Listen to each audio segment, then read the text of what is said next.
আসসালামু আলাইকুম dear student and learners, কেমন আছো? আসলে ভালো আছো, আমি ভালো আছি। তো আজকে আমি একটা ছোট্ট লেসন নিয়ে হাজির হয়েছি। এটা হচ্ছে, দেখতে পাচ্ছ যে চোখের ত্রুটি। এটা হচ্ছে নবম দশম শ্রেণীর বিজ্ঞান বইয়ের পঞ্চম অধ্যায়ের দেখতে হলে আলো চাই এই চ্যাপ্টার থেকে ছোট্ট একটা কনসেপ্ট। এটা হচ্ছে চোখের ত্রুটি। তো চোখের ত্রুটি নিয়ে আজকে আমি ডিসকাস করবো, আজকে আমি আলোচনা করবো চোখের ত্রুটি নিয়ে। তো চোখের ত্রুটি সবাই ভালো করে দেখবে, বুঝবে। আমি আসলে ক্লিয়ার করবো, চিত্র সব বুঝিয়ে দেবো যে আমরা কীভাবে কীরকম চোখের ত্রুটি নিয়ে সমস্যার সম্মুখীন হতে হয়। সেখানে চোখের ত্রুটি যদি আমি একটু আলোচনা করি, তো চোখের ত্রুটি সম্পর্কে হচ্ছে দুটো চোখের ত্রুটি থাকে। চোখের ত্রুটি বলতে চোখের সমস্যা, অনেকের তো চোখের সমস্যা থাকলে আমরা বিভিন্ন ধরনের ডিসকাস করি বা আমাদের ডাক্তারের কাছে যাই। তো যেহেতু এটা একটা পার্ট থেকে বলতেছি, এটা হচ্ছে চোখের ত্রুটি হচ্ছে দুই রকমের। চোখের ত্রুটি কত রকমের? দুই রকম আমি লিখে দিচ্ছি। একটা হচ্ছে দীর্ঘদৃষ্টি, এটা হচ্ছে কি দীর্ঘদৃষ্টি, এটা হচ্ছে দীর্ঘদৃষ্টি কিংবা দূরদৃষ্টি দূরদৃষ্টি বলা হয়, দীর্ঘদৃষ্টি কিংবা দূরদৃষ্টি। আর একটা হচ্ছে কি, একটা হচ্ছে রিস দৃষ্টি, রিস দৃষ্টি কিংবা কীর্ণদৃষ্টি, রিস দৃষ্টি কিংবা কি কীর্ণদৃষ্টি, কীর্ণদৃষ্টি লিখে দিচ্ছি। এটা হচ্ছে দুটো ত্রুটি। এখন দীর্ঘদৃষ্টি কি মানে কীরকম এবং রিস দৃষ্টি বা কীর্ণদৃষ্টি কীরকম, এটা আমি একটু ভালো করে ক্লিয়ার করে দিচ্ছি। তো চোখের ত্রুটি দুই রকম আছে, একটা হচ্ছে রিস দৃষ্টি, একটা হচ্ছে কীর্ণদৃষ্টি মানে দীর্ঘদৃষ্টি। যখন আমি বলতেছি দীর্ঘদৃষ্টিটা কি, দীর্ঘদৃষ্টি, দীর্ঘদৃষ্টি এটা আবার কি সমস্যা? দীর্ঘদৃষ্টি ত্রুটিটা হচ্ছে যে কোনো বস্তু আমরা যখন কাছ থেকে দেখতে মানে কাছে বস্তু দেখতে পারি না, কিন্তু আমরা দূরের বস্তু দেখতে পারি। দূরের কোনো বস্তু দেখতে পারি কিন্তু কাছে কোনো বস্তু দেখতে পাই না, সেটা হচ্ছে দীর্ঘদৃষ্টি। যেমনটা হচ্ছে আমি এখানে দাঁড়িয়ে খুব দূরে একটি বস্তু, আমি প্রায় 3-4 মিটার দূরে একটা বস্তু দেখতে পাচ্ছি ক্লিয়ার করে, কিন্তু কাছের বস্তুটা আমি ক্লিয়ার করে দেখতে পাচ্ছি না। এটা হচ্ছে দীর্ঘদৃষ্টির সমস্যা। আমি লিখে দিচ্ছি যে কাছের বস্তু দেখা যায় না, কাছের বস্তু, কাছের বস্তু দেখা যায় না, দেখা যায় না, যায় না। আবার কিন্তু কি দূরের বস্তু দেখা যায়, দূরের কোনো বস্তু দেখতে পারবে, দূরের বস্তু দেখা যায়, দেখা যায়। এটা কিন্তু ক্লিয়ার। এটা হচ্ছে দৃষ্টির সমস্যা। মানে দীর্ঘদৃষ্টি যদি হয় তাহলে কেন হয়, এটা প্রশ্ন আসতে পারে। দীর্ঘদৃষ্টি কেন হয়, কেন দীর্ঘদৃষ্টি হয়, কেন দীর্ঘদৃষ্টি হয়, দীর্ঘদৃষ্টি হয়। আচ্ছা, দীর্ঘদৃষ্টি হয় এটা জানা কিন্তু খুবই দরকার একটা বিষয়। প্রথম শর্ত হচ্ছে দীর্ঘদৃষ্টি তখন হবে যখন আমাদের যে আমাদের চোখে তো লেন্স আছে, তাই না? আমাদের চোখের মধ্যে কি আছে? লেন্স। কারণ আমরা লেন্সের সাথে কিন্তু দেখতে পারি। আমাদের চোখের মধ্যে যে লেন্স আছে, লেন্সের নামটা হচ্ছে উত্তল লেন্স। লেন্স হলো দুই ধরনের, উত্তল লেন্স এবং অবতল লেন্স। উত্তল লেন্সের মাধ্যমে আমরা যে কোনো বস্তু খুব সহজে দেখতে পারি, এটা হচ্ছে আমাদের চোখের মধ্যে থাকে। যখন আমাদের চোখের মধ্যে উত্তল লেন্সের যে অবিচ্ছেদ্য ক্ষমতা আছে, অবিচ্ছেদ্য ক্ষমতা যদি কমে যায়, আমি লিখে দিচ্ছি উত্তল লেন্স যেটা আছে, উত্তল লেন্স কি, উত্তল লেন্স যেটা আছে, উত্তল লেন্সের অভিসারী, অভিসারী ক্ষমতা মানে পাওয়ারটা, ক্ষমতা কমে যায়। যদি কমে যায় মানে কী হয়ে যায়, কমে যায়। ধরেন আমার যদি চোখের মধ্যে যে যতটুকু ক্ষমতা থাকার দরকার, সেই ক্ষমতা থেকে যদি কমে যায়, আমার চোখের মধ্যে যদি 500 ক্ষমতা মানে 500 ডায়াপ্টার যদি আমার চোখের মধ্যে থাকার দরকার, 500 থেকে যদি আমার 200 মধ্যে চলে আসে বা 300 মধ্যে চলে আসে, তখন কিন্তু আমরা কাছে বসে দেখতে পারি না। কেন?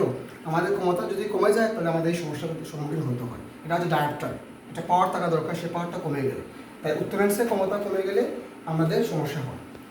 2 নম্বরটা কাজ হচ্ছে, এটা হচ্ছে খুবই ইজি, যে আমাদের চোখের মধ্যে যে লেন্স আছে, লেন্সে যদি মনে করেন দূরত্ব যদি বেড়ে যায়, চোখের লেন্সের দূরত্ব বেড়ে গেলে মানে কীরকম, কারণ আমরা জানি যে চোখের মধ্যে কিন্তু রেটিনা আছে, রেটিনার মধ্যে গিয়ে কিন্তু আলো গিয়ে পড়ে, যদি রেটিনার মধ্যে আলো পড়ে যায় তখন আমরা বস্তু দেখতে পারি।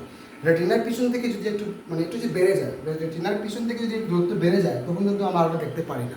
তা আমরা লিখতে পারি যে উত্তল লেন্সের কি, উত্তল লেন্সের ফোকাস দূরত্ব, মানে ফোকাস কি, একটা চোখের ফোকাস করতে যে দূরত্ব, সেই দূরত্ব যদি বেড়ে যায় তাহলে দেখা যাবে না। তাই উত্তল লেন্সের ফোকাস দূরত্ব, উত্তল লেন্সের ফোকাস দূরত্ব যদি কী হয়ে যায়, বেড়ে যায়, দূরত্ব বেড়ে যায়, বৃদ্ধি পায়, তাই না? এটা হচ্ছে প্রবলেমস, এগুলো কিন্তু প্রবলেমসে হয়ে থাকে। 3 নম্বর প্রবলেমটা হচ্ছে কি, এটা হচ্ছে যে চোখের মধ্যে যে অক্ষিগোলক আছে, চোখের অক্ষিগোলকের ব্যাসার্ধ যদি কি পায়, হ্রাস পায় মানে কমে যায়। আমরা লিখে দিচ্ছি চোখের মধ্যে একটা অক্ষিগোলক আছে, চোখের অক্ষিগোলক, এই যে চোখের অক্ষিগোলক এর ব্যাসার্ধটা, এটা কি ব্যাসার্ধ, ব্যাসার্ধ বলতে আমরা ভালোভাবে জানি যে বৃত্ত আছে না, বৃত্তর মধ্যে ব্যাসার্ধ আছে। চোখের অক্ষিগোলকের ব্যাসার্ধ যদি কি হয়ে যায়, কমে যায়, তাহলে আমাদের প্রবলেমসটা হচ্ছে 3টা প্রবলেমসের কারণে চোখের ত্রুটি এই দীর্ঘদৃষ্টিটা হতে পারে। প্রথমটা হচ্ছে কি, উত্তল লেন্সের অভিসারী ক্ষমতা কমে গেলে, পরে হচ্ছে উত্তল লেন্সের ফোকাস দূরত্ব বেড়ে গেলে, আবার চোখের মধ্যে যে অক্ষিগুলো আছে অক্ষিগুলোকে যদি ব্যাসার্ধটা কি কমে যায়, তাহলে এই তিনটা কারণে দীর্ঘদৃষ্টি হয়ে থাকে। আচ্ছা, কষ্ট করবেন না। ওকে, আচ্ছা, এখন হচ্ছে যে আমরা দূরের কোনো বস্তু নির্দিষ্ট আলোকরশ্মি দ্বারা চোখের উত্তল লেন্স দ্বারা আপতিত হয়ে প্রতিসনের পর যখন এই আলোটা যখন রেটিনার মধ্যে পড়ে যায়, তখন কিন্তু আমরা বস্তু দেখতে পাই। মানে দূর থেকে কোনো বস্তু যখন আসে, দূর থেকে কোনো আলোকরশ্মি যখন আসে, তখন চোখের রেটিনার মধ্যে গিয়ে পড়ে উত্তল লেন্স দ্বারা। কিন্তু যখন কাছের কোনো বস্তু থেকে নিগড়িত আলোকরশ্মিগুলো চোখের উত্তল লেন্সের মাধ্যমে আপতিত হয়ে প্রতিসনের পর যখন চোখের রেটিনার মধ্যে পড়ে না, রেটিনার পিছন থেকে পড়ে যায়, দূরত্বটা বেড়ে যায়। দূরত্ব বেড়ে গেলে কিন্তু আমরা এটা দেখতে পাই না, তখন কাছের বস্তু দেখতে পাই না, দূরের বস্তু দেখতে পাই। তাহলে সমস্যাটা কীরকম হয় আমি একটু চিত্রের মাধ্যমে দেখানোর চেষ্টা করতেছি। যেমন ধরেন আমার কাছে একটা বস্তু, এখানে হচ্ছে একটা নিয়ার, মানে এটা হচ্ছে নিয়ার পয়েন্ট, চোখের একটা হচ্ছে নিয়ার পয়েন্ট, এখানে কিন্তু বস্তু রাখা আছে, বস্তু এখানে আছে, তাই না? এখন যদি আমি একটা বস্তুকে যদি একটা আলোকরশ্মি যেগুলো আছে না, আলোকরশ্মিগুলো যদি আমি এইদিকে দিয়ে এইদিকে দিই, তাই না? আবার এটা এইদিকে দিয়ে এইদিকে দিই, এটা হচ্ছে আমার মনে করেন যে উত্তল লেন্সের উপরে আলোকরশ্মিগুলো নিচের দিকে এবং উত্তল লেন্সের আলোকরশ্মি মানে নিচের আলোকরশ্মিগুলো উপরের দিকে। কীভাবে? যেমন এটা হচ্ছে উপরের আলোকরশ্মি নিচের দিকে গেছে, এটা হচ্ছে নিচের আলোকরশ্মি উপরের দিকে গেছে, তাই না? গেছে, তাহলে এখানের মধ্যে আমার এটা হচ্ছে আলোকরশ্মি গেছে। আলোকরশ্মি গেলে আমরা তো জানি যে চোখে একটা আঁকতে হবে। আমি এখানে যেটা চোখ আঁকি, এটা হচ্ছে একটা চোখ, যদি আমি একটা আঁকি, এটা একটা চোখ আঁকলাম। চোখের মধ্যে এগুলো মনে করেন যেগুলোর মধ্যে আমার একটা রেটিনা আছে, চোখে একটা রেটিনা দিকে আছে, এটা হচ্ছে চোখ। চোখের ভিতরে কিন্তু লেন্স আছে, তাই না? উত্তল লেন্স তো দেখতে কিন্তু লাগে, লেন্স কিন্তু পুরো ভিডিওতে লেন্স বুঝিয়ে দেবো অন্য ভিডিওতে। এটা হচ্ছে লেন্স, এটা হচ্ছে আমার উত্তল লেন্স। উত্তল লেন্সের উত্তল লেন্সের মধ্যে কিন্তু আলোকরশ্মিগুলো যাবে। এটা হচ্ছে রেটিনা, চোখের রেটিনা, কারণ চোখের রেটিনা এইদিকে থাকে। এটা হচ্ছে ফোকাস বিন্দু, এটা হচ্ছে নিকটে নেওয়ার একটা বস্তু। এখন কথা হচ্ছে যে আলোকরশ্মিগুলো যখন এদিকে আসে, কাছ থেকে যখন আসে যায়, তো উত্তল লেন্সের মাধ্যমে প্রতিসরিত হয়ে বা আপতিত হয়ে যখন রেটিনার মধ্যে না পড়ে, রেটিনার পিছন থেকে গিয়ে এটা মিলিত হয়েছে। মানে এখান থেকে দুটো আলোকরশ্মিগুলো রেটিনার মধ্যে না পড়ে সেটা পিছন থেকে গিয়ে এক বিন্দু থেকে কী হয়েছে, মিলিত হয়েছে। এখানে যদি বস্তু যদি মিলিত হয়, তাহলে তো আমার রেটিনার পিছন থেকে চলে গেল, রেটিনার মধ্যে তো পড়লো না। রেটিনার মধ্যে যদি পড়তো আমি দেখতে পারতাম, রেটিনার পিছন থেকে গিয়ে চলে গেছে। পিছন থেকে চলে যাওয়ার কারণে আমি নিকটে বস্তুটা দেখতে পাচ্ছি না, দেখা যাচ্ছে না। এটা হচ্ছে আমার দীর্ঘদৃষ্টির সমস্যা, দীর্ঘদৃষ্টির ত্রুটি। এবার এটা যদি ঠিক করতে চাই, বা আমি যদি ডাক্তারের কাছে যাই, কিংবা আমি যদি আমার এই ত্রুটিটা যদি সমাধান করতে চাই, প্রতিকার করতে চাই, তাহলে আমাকে কীরকম তারা এটা আমাকে হেল্প করতে পারে বা কীরকম সাহায্য করতে পারে। আচ্ছা, সেটা আমি একটা চিত্রের সাথে দেখে দিচ্ছি।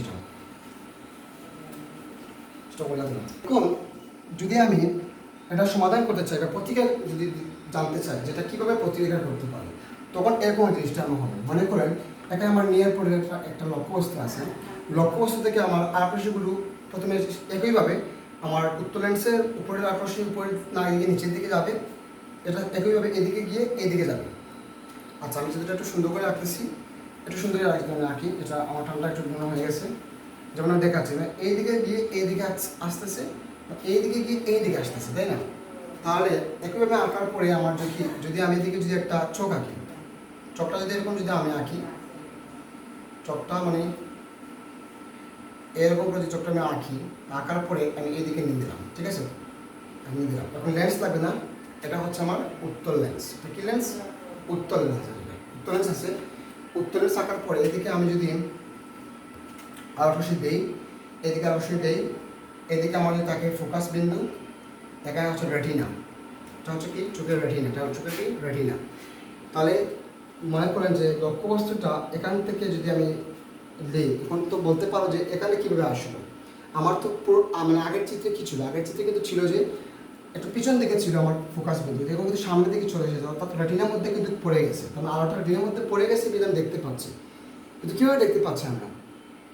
দেখতে পাচ্ছি এটা কারণটা হচ্ছে এখানে একটি লেন্স আমি দিয়ে দিলাম। এই লেন্সটা হচ্ছে সাহায্যকারী লেন্স, এটা হচ্ছে উত্তল লেন্সের সাহায্যকারী লেন্স। মানে কি? মানে আমি চোখের সামনে যদি একটা লেন্স ব্যবহার করি, উত্তল লেন্স যদি ব্যবহার করি, তো এই লেন্সের মাধ্যমে দুটো লেন্স বারবার মানে দুইবার পজিশন হওয়ার পর তখন আমার এই আলোকরশ্মিগুলো রেটিনার মধ্যে গিয়ে পড়ে যাবে। রেটিনার মধ্যে পড়ে গেলে তখন আমি ফোকাস বিন্দু আমার রেটিনার মধ্যেই পড়লো, তখন আমি কিন্তু আমার বস্তুটা তখন দেখতে পাবো। তখন এই নিকটের বস্তুটা কিন্তু তখন এখান থেকে কাছে আসবে। কীভাবে কাছে আসবে? মনে করেন এখান থেকে যদি আমি একটু বর্ধিত করি, এখানে যদি আলোকরশ্মি যদি এখানে বর্ধিত করি, এখান থেকে যদি আমি একটা লসাগু বর্ধিত করি তখন এখানে কিন্তু একটা N1 সৃষ্টি হবে, মানে এখানে লক্ষ্য বস্তুটা আমার এখানে থাকবে না, এটা এখানে চলে আসবে। কারণ কেন? কারণ হচ্ছে এখানে লেন্সটা, সাহায্যকারী লেন্সটা আমি প্রয়োগ করার কারণে, ব্যবহার করার কারণে আমার বস্তুটা এখান থেকে এখানে চলে আসলো।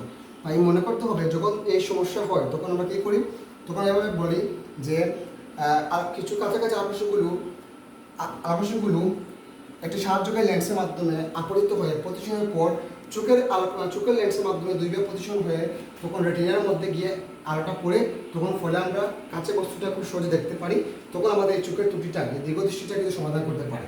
যাই হোক, আমি আপনাদেরকে ক্লিয়ার করে দিলাম যে আজকে সবথেকে বেসিক ইম্পর্টেন্ট একটা চ্যাপ্টার, এটা হচ্ছে চোখের ত্রুটি দীর্ঘদৃষ্টি নিয়ে। কারণ দীর্ঘদৃষ্টিটা খুব গুরুত্বপূর্ণ একটা চ্যাপ্টার, এটা এক্সামে আসে, এবং বিশেষ করে স্টুডেন্ট যারা 19 আছে তাদের ক্ষেত্রে কিন্তু খুবই গুরুত্বপূর্ণ একটা বিষয়। এটা ভালো করে শুনলে বুঝবেন যে কীভাবে আমরা চোখের ত্রুটি নিয়ে, মানে চোখের ত্রুটি কেন হয় এবং হলে আমরা কীভাবে সমাধান করবো, কীভাবে আমরা প্রতিকার লিখবো, এটা কিন্তু ভালো একটা কনসেপ্ট। ভালো থাকবে, দেখা হবে কোনো ভিডিওতে। সবাই আমাদের দোয়া করবেন। আসসালামু আলাইকুম।